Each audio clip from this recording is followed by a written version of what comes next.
Yesu Kristo ashimwe. Uyu munsi ni umunsi wa 66. Turi mu gitabo cya mbere cya Samweli. Tugeze kuri shapitire ya 29. Reka dusome mu izina rya Yesu Kristo. Abatware b'Abafilisitiya bivovotera Kishi. Abafilisitiya bateraniriza ingabo zabo zose kuri Afeka. Abisiraheli bagerereza Iyezereli hafi y'isoko yaho. Abatware b'Abafilisitiya bagenda bajyanye amagana n'ibihumbi, kandi Dawidi n'ingabo ze bazana na Akishi babakurikiye. Maze abatware b'Abafilisitiya baravuga bati, mbese kandi Abaheburayo barakora iki hano? Akishi asubiza abatware b'Abafilisitiya ati, uyu si we Dawidi umugaragu wa Sawuli umwami wa Isiraheli, umaranye nanjye iminsi ndetse n'imyaka?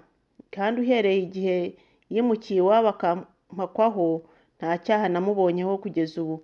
Ariko abatware b'Abafilisitiya baramurakarira, baramubwira bati, subizayo uwo mugabo asubire mu gikingi cye wamukebeye, we kumwemerera kujyana natwe ku rugamba, ataduhindukira umugambanyi rucyambikana. Mbese ikigabo icyacyunga na shebuja ni iki?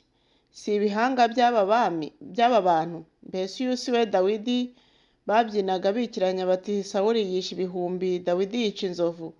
Nuko Akishi ahamagara Dawidi aramubwira ati, nk'uko Uwiteka ahoraho, wabaye umukiranutsi, imitabarire n'imitabarukire yawe iyo turi kumwe mu ngabo birantunganira, kuko uhereye igihe wankereje nta cyaha nakubonyeho kugeza ubu. Ariko rero abatware ntibagukunze. None isubirireyo ugende amahoro, we kwirirwa urakaza abatware b'Abafilisitiya. Dawidi abaza Akishi ati, ariko se we nacumuye iki? Uhereye igihe twabaniye kugeza ubu, wambonyeho iki cyambuza gutabara ngo njye kurwanya ababisha b'umwami databuja? Akishi asubiza Dawidi ati, ku bwanjye nzi ko untunganiye nka marayika w'Imana, ariko abatware b'Abafilisitiya baravuze ngo ntari butabarane natwe.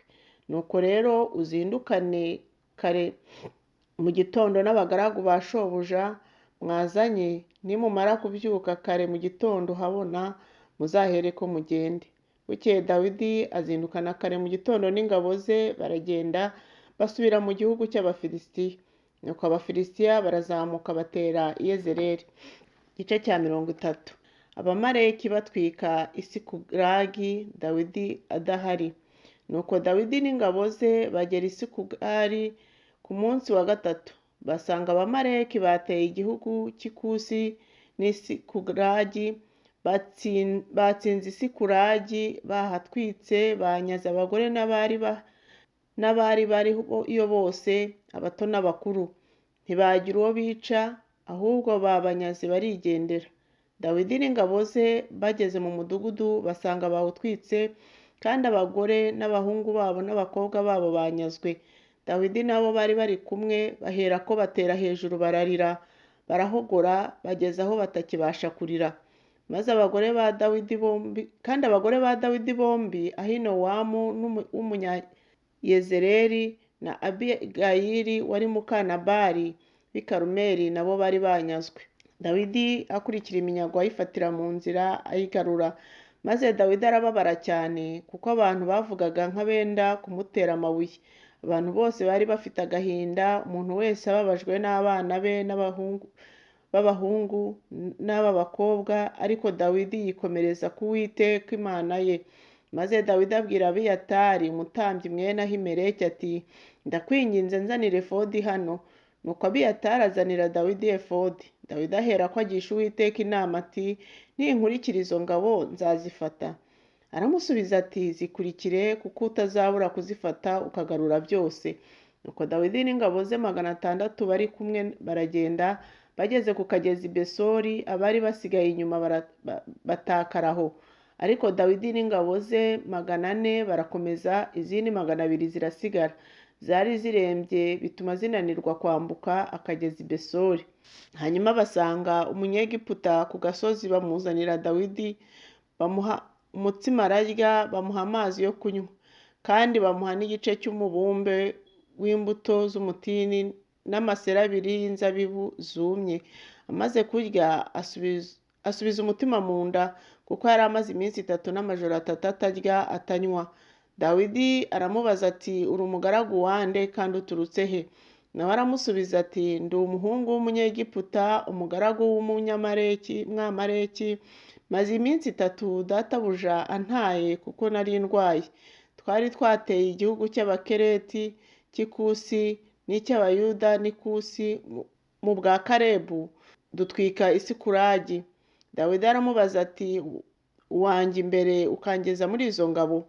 Aramusubiza ati ndahira Imana ko utazanyica cyangwa ko utazantanga ukampa databuja mbone kukugeza muri izo ngabo.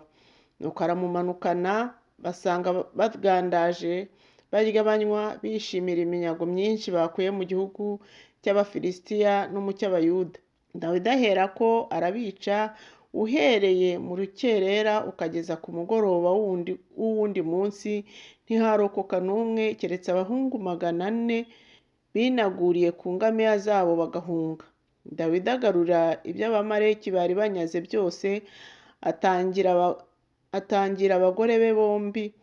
Ntihabagira ikintu babura, ari gito ari kinini, ari abana b'abahungu cyangwa abakobwa, haba na kimwe cyo mu minyago cyangwa ikintu cyose bari banyazwe. Dawidi abigarura byose. Dawidi anyaga amashyo y'inka n'ay'intama zabo zose, bazishorera imbere y'izabo, baravuga bati uyu ni wo munyago wa Dawidi. Hanyuma Dawidi agera kuri ba bagabo 200 bari barembye, bakananirwa kumukurikira, bakabasiga ku kagezi Besori. Bahagurutswa no gusanganira Dawidi nabo bari kumwe. Dawidi ageze kuri abo bantu arabaramutsa, maze abantu b'abanyangeso mbi bose b'ibigoryi bari bajyanye na Dawidi baravuga bati ntitubaha ku minyago twinyagiye kuko batajyanye natwe, keretse umuntu wese twamuha umugore we n'abana be bakabajyana bakagenda. Ariko Dawidi arababwira ati bene data, siko muri bugenze ibyo Uwiteka yaduhaye akaturinda akatugabiza izo ngabo zaduteye. Mbese hari uwakwemera inama yanyu? Umugabane w'uwagiye mu ntambara urahwana n'uwasigaye ku bintu. Nuko baragabana baranganya. Uhereye uwo munsi arihindura itegeko n'umugenzo mu Bisiraheli na bugingo n'ubu. Dawidi asohoye Isikuragi, yoherereza abatware b'Abayuda b'inshuti ze ku minyago, arababwira ati ngiyi impano ivuye mu minyago y'abanzi b'Uwiteka.